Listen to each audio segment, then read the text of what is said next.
What's up everyone, welcome to your fourth After Effects tutorial, and in this tutorial we're going to be covering some basic animation.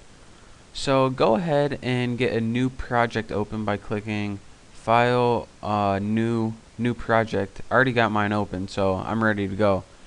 And go ahead and click this little button right here that says Create New Composition. And this is going to obviously create a new composition. Now, to animate an object, we obviously need an object. So I went ahead and before this tutorial created a Photoshop file real quick. So I'm going to go ahead and import that. You can go ahead and create like a circle or a square or any shape you want really. I created this little guy right here.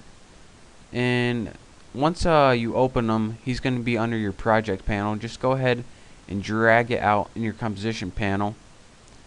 And this guy, this is Sammy the Sausage, I named him, and we're going to be working with him today to teach you guys how to animate.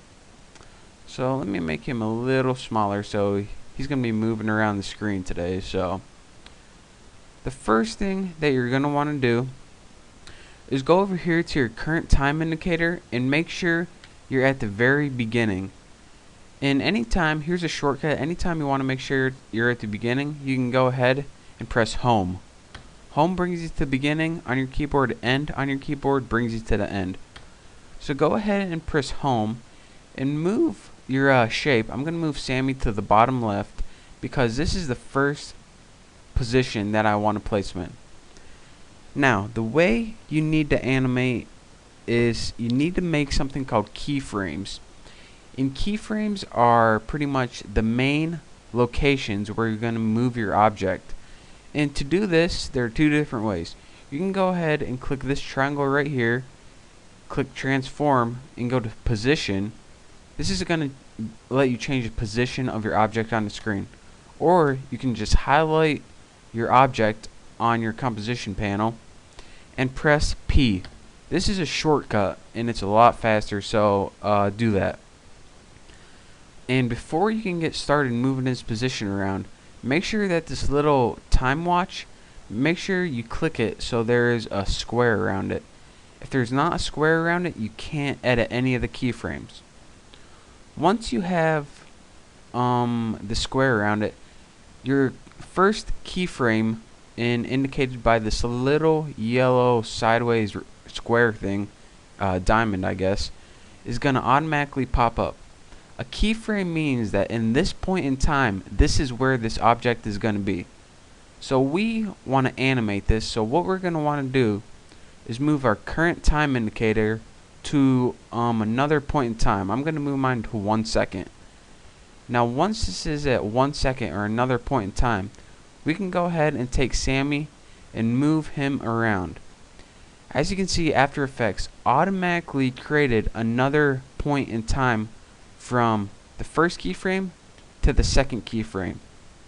So now if we go back to home and press spacebar, and in case you don't know, spacebar plays your animation, we can see that Sammy now moves from the first keyframe to the second keyframe. Again, let's go ahead and move our current time indicator. Go ahead and move Sammy to the position that we want, hit home, spacebar, and play. So now that we learned how to do one keyframe, let's add one more just for fun. Go ahead and put your current time indicator to about 2 seconds or something, and move Sammy again. As you can see, let me just show you guys what this does real quick because I know you guys are itching to know. Press home, space, Sammy does a nice little bunny hop. So let's go press home, and as you can see, this motion path has now have kind of a curve to it, and this is because it's what After Effects is automatically set at. If you want to have Sammy have nice straight lines, what you need to do is hold down the Control Alt tab on your keyboard, and as you can see, your cursor changed from arrow to a little flying V, whatever that is, and go ahead and click it. And this now gives you nice straight lines. And again, if you want to undo that, again it's Control Alt on your keyboard, click it, and this will give you a nice curvy line. So to toggle in between straight lines and curvy lines, go ahead and hold down Control Alt on your keyboard and click a keyframe. Another thing that you might want to do is change the path of Sammy the Sausage. So to do that, what you need to do is click on a keyframe and drag it. It's very easy to do. So for example, if you want to move this keyframe, make Sammy go a little higher and a little more to the right, go ahead and just click and drag those around, and as you can see, it automatically changes the path of Sammy the Sausage. So again, to move keyframes, just click and drag. And one other thing I just want to cover real quick. Actually, in the next tutorial, I'm going to be covering how to use the pen tool and how to move what these little things mean right here. But that's for the next tutorial. I'm getting kind of long in this tutorial, so I hope you enjoyed watching it. I hope you learned something. I hope you enjoyed watching Sammy. And as Sammy the Sausage always says, make sure to subscribe to my channel. Thanks for watching. I'll see you next time.